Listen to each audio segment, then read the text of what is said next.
श्री स्वामी समर्थ. नमस्कार मंडळी, तुमचं माझ्या श्री स्वामी कार्यसिद्धी या नवीन चॅनलमध्ये अगदी मनापासून स्वागत. आजचा दिवस तुम्हाला खूप सुखाचा, आनंदाचा आणि समाधानाचा जावो ही स्वामींच्या चरणी प्रार्थना करते आणि आजच्या व्हिडिओला सुरुवात करते.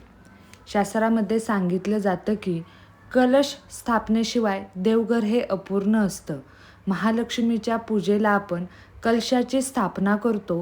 कोणतीही धार्मिक पूजा असली की त्या पूजेमध्ये आपण कलशाची स्थापना करतो. लक्ष्मी, गणपती आणि विष्णू यांचं स्वरूप म्हणून या श्रीफळाची पूजा केली जाते. म्हणूनच कोणतीही पूजा नारळाशिवाय पूर्ण होत नाही असं म्हटलं जातं. नारळ उभा का फुटतो, नारळाला कोंब फुटला तर तो शुभ का अशुभ याची संपूर्ण माहिती मी तुम्हाला आजच्या व्हिडिओमध्ये सांगणार आहे. त्यासाठी हा व्हिडिओ संपूर्ण पहा. तुम्हाला जर हा व्हिडिओ आवडला तर लाईक आणि शेअर करायला विसरू नका. तुम्हाला जर माझ्या चॅनलवरचे व्हिडिओ आवडत असतील तर चॅनलला सबस्क्राईब नक्की करा. शेजारी जे बेल आयकॉन आहे त्याच्यावर प्रेस करा, जेणेकरून इथून पुढचे जे काही माझे नवीन व्हिडिओ येतील त्याचं नोटिफिकेशन नक्कीच तुमच्यापर्यंत पोचलं जाईल. बऱ्याच घरामध्ये देवघरात देवांबरोबर नारळाची म्हणजेच कलशाची स्थापना केली जाते.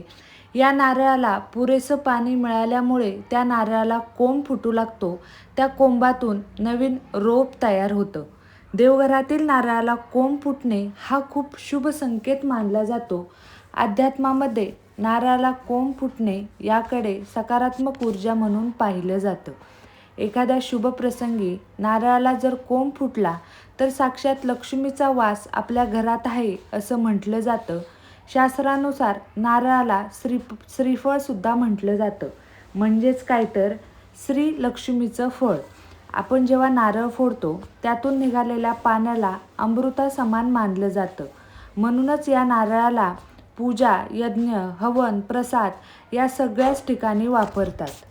या नारळाचे सुद्धा काही शुभ संकेत मानले जातात. त्यातलाच पहिला संकेत म्हणजे नारळ उभा फुटणे. आपण सणादिवशी, काही धार्मिक कार्यक्रमांदिवशी नारळ फोडत असतो. सर्वच नारळ उभे फुटतात असं नसतं. कोणता तरी एक नारळ उभा फुटला जातो तेव्हाच तो खूप शुभ संकेत मानला जातो. दुसरा संकेत म्हणजे नारळ तडकणे. तुमच्या घरावर जर एखादं भलं मोठं संकट आलं असेल तर नारळ ते संकट स्वतःवर घेत असतो. यालाच म्हणजेच काय तर नारळ जेव्हा तडकतो तेव्हा तो खूप शुभ संकेत मानला जातो.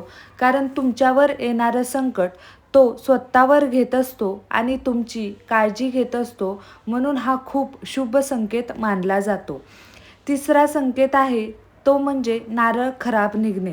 आपण जेव्हा नारळ फोडतो तेव्हा तो खराब निघतो. आपल्याकडे असं म्हटलं जातं बघा, नारळ खराब निघाला म्हणजेच देव पावला. नारळ तुमच्यावर येणारं संकट किंवा नकारात्मकता स्वतःवर घेत असतो. म्हणून काही लोक नारळ खराब निघाल्यावर दुसरा नारळ फोडतात. चौथा संकेत आहे तो म्हणजे नारळाला कोंब फुटणे. हा खूप महत्त्वाचा संकेत आहे. तुमच्या घरातील देवघरामधील जर नारळाला कोंब फुटत असेल तर आई कुलदेवतेचा आशीर्वाद तुम्हाला प्राप्त होतो. माता लक्ष्मी तुमच्यावर प्रसन्न होते. म्हणूनच तुमच्या घरामधील जो नारळ असतो त्याला कोंब फुटतो. तुमच्या भविष्यकाळात सुख समृद्धी वाढण्याचा हा खूप शुभ संकेत मानला जातो. जर तुमच्या घरामध्ये नारळाला कोंब फुटत असेल तर तुमच्या घरातील आर्थिक परिस्थिती सुधारण्याचा हा खूप शुभ संकेत मानला जातो. या श्रीफळाचे सुद्धा काही उपाय असतात. त्यातलाच एक उपाय नारळापेक्षा वेगळा असा एक बघा लघु नारळ असतो. तुम्हाला पूजा सामग्रीच्या दुकानामध्ये हा लघु नारळ मिळून जाईल. एका चौरंगावर हे 5 लघु नारळ ठेवायचे आहेत. प्रत्येक नारळाला केशराचा टिळा लावायचा आहे आणि 27 वेळा ओम श्रीम ह्रीम श्रीम या मंत्राचा जप करायचा आहे. हे करून झाल्यावर एका लाल कपड्यात बांधून हे नारळ तुम्हाला तिजोरीत ठेवून द्यायचं आहे. हा उपाय धनलाभासाठी आणि लक्ष्मी प्राप्तीसाठी खूप प्रभावशाली मानला जातो. म्हणून हा उपाय तुम्ही नक्की करा. देवघरामध्ये आपण रोज देवपूजा करत असताना धूप अगरबत्ती न लावता जर तुम्हाला सुगंध येत असेल तर हा दैवी संकेत मानला जातो. देवांना वाहिलेलं फूल अचानक खाली पडलं तर देवांचा, लक्ष्मी मातेचा आशीर्वाद आपल्यावर सदैव आहे असं म्हटलं जातं. तुमच्या देवघरामध्ये जर कलशाची स्थापना केली नसेल तर नक्कीच मंगळवारी किंवा शुक्रवारी तुमच्या घरामध्ये कलशाची स्थापना करा. या कलशाची स्थापना केल्यामुळे तुम्हाला अनेक फायदे होणार आहेत. तुमच्या घरामध्ये लक्ष्मी प्राप्ती ही नक्की होणार आहे. तर तुम्हाला आजचा हा माझा व्हिडिओ कसा वाटला मला कमेंट करून नक्की सांगा. तुम्हाला जर हा व्हिडिओ आवडला असेल तर व्हिडिओला लाईक आणि शेअर करायला विसरू नका. सबस्क्राईब करायला विसरू नका. भेटूया नवीन अशा एका व्हिडिओसोबत. तोपर्यंत श्री स्वामी समर्थ. अवधूत चिंतन. श्री गुरुदेव दत्त.